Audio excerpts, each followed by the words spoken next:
Olá turma, bom dia a todos. Nós iremos dar continuidade à aula de física, né? Continuar o conteúdo do livro e o nosso tema é estudo dos gases, tá? Aula 8, acredito eu. Na primeira informação dos estudos dos gases, nós iremos trabalhar variáveis de estado, né?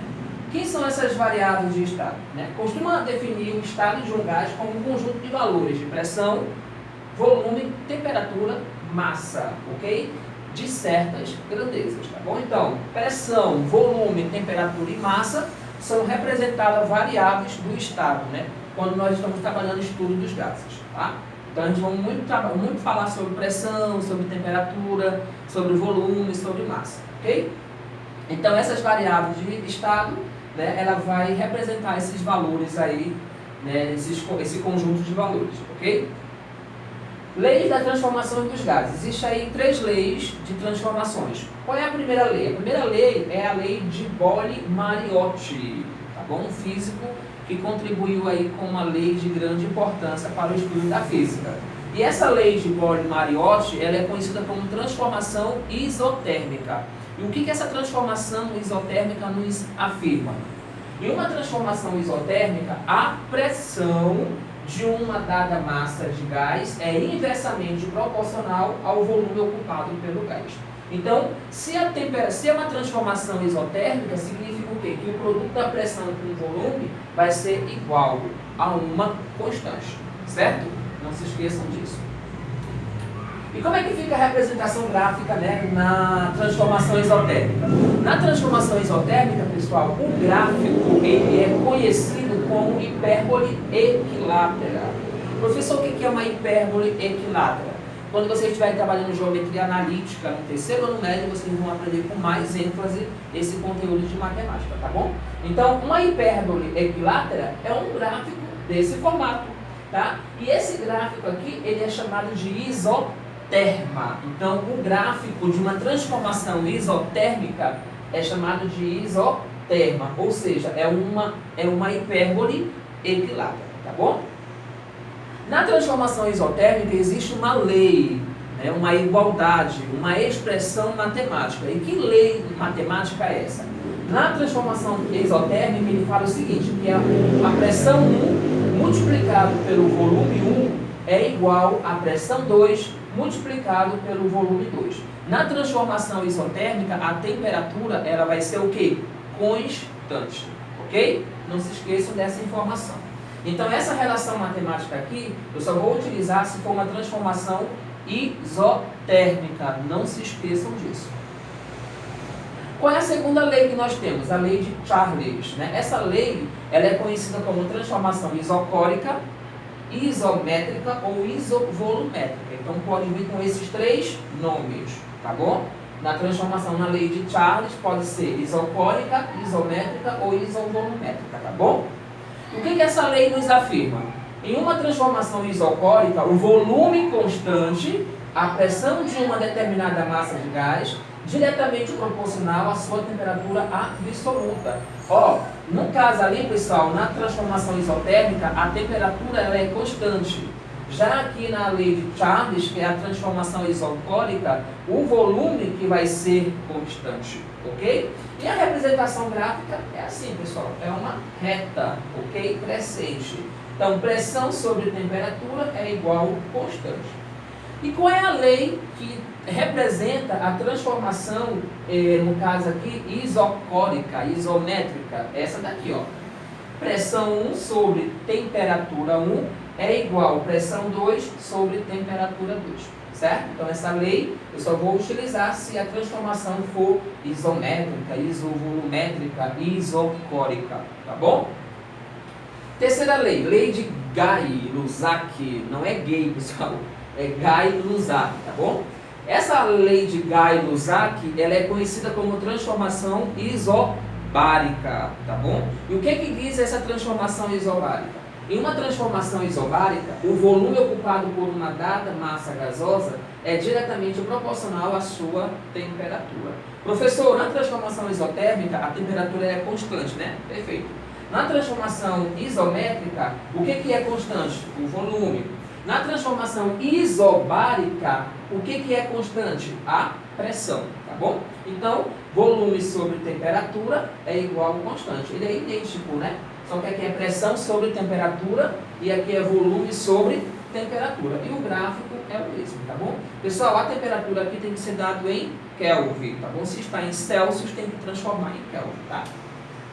E qual é a lei que permite calcular para a transformação isobárica? Ela é igual à lei da transformação isocórica, só que na transformação isocórica é pressão sobre temperatura. Já na transformação isobárica, volume inicial sobre temperatura inicial é igual ao volume final sobre temperatura final. V1, T1, V2, T2. Tá bom? Então são 3 leis de grande importância que vocês precisam ter essa ideia. Que é a lei da transformação isotérmica, que é de Boyle-Mariotti, né? Lei de Charle, transformação isocórica, e a lei de Guy-Lussac, que é a transformação isobárica. Ok? Vamos já continuar aí o terceiro tópico. Só um minuto.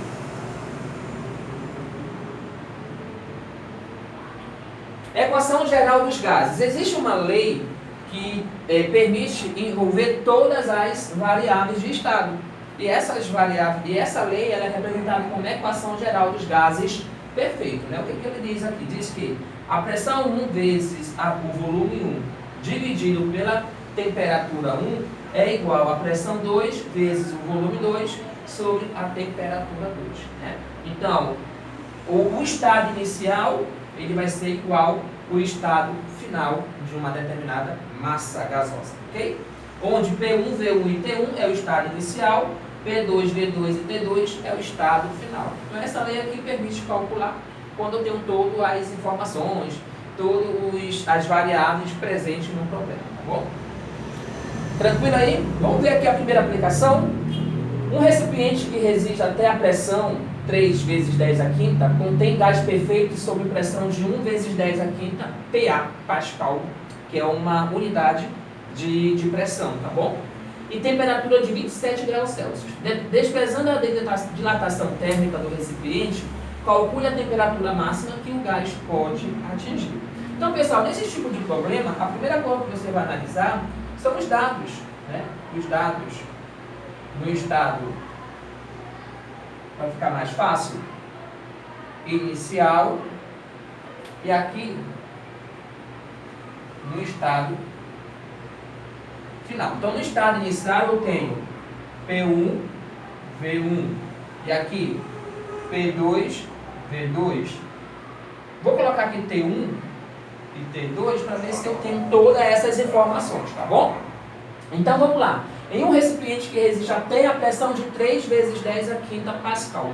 Até essa pressão. Então, significa o que, pessoal, aí? Que eu tenho, no caso, aí a temperatura final ou inicial.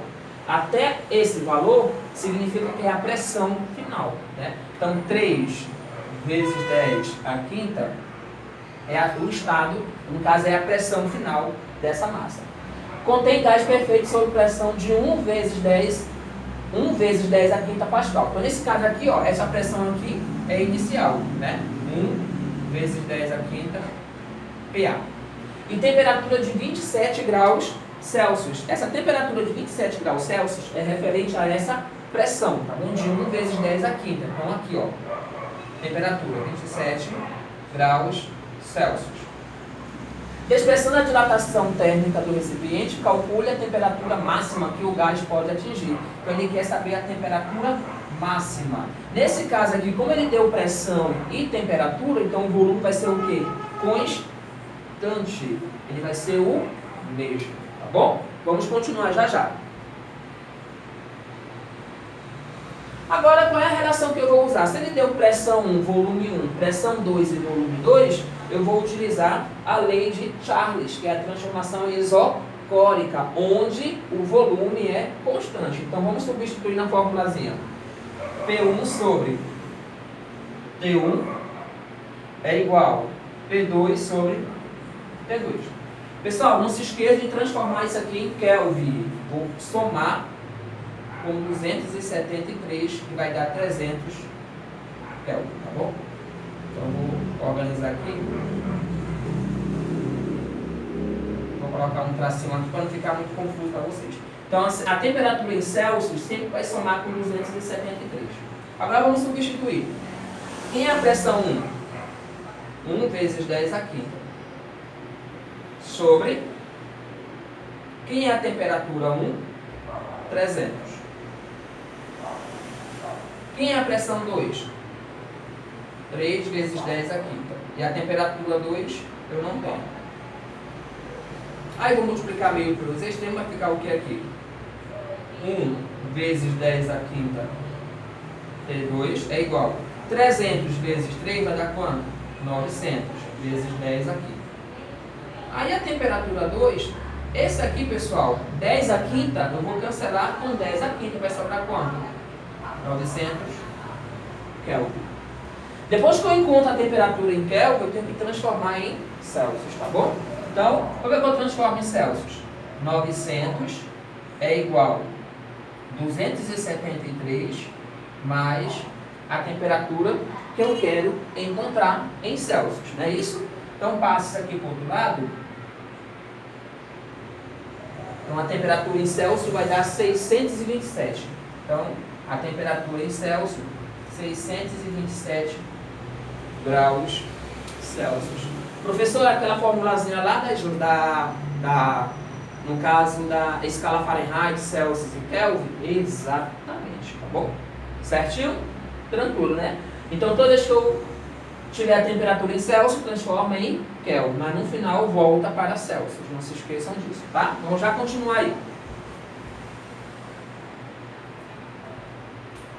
Então, pessoal, essa foi a aula sobre estudo dos gases, né? Nós temos uma aplicação.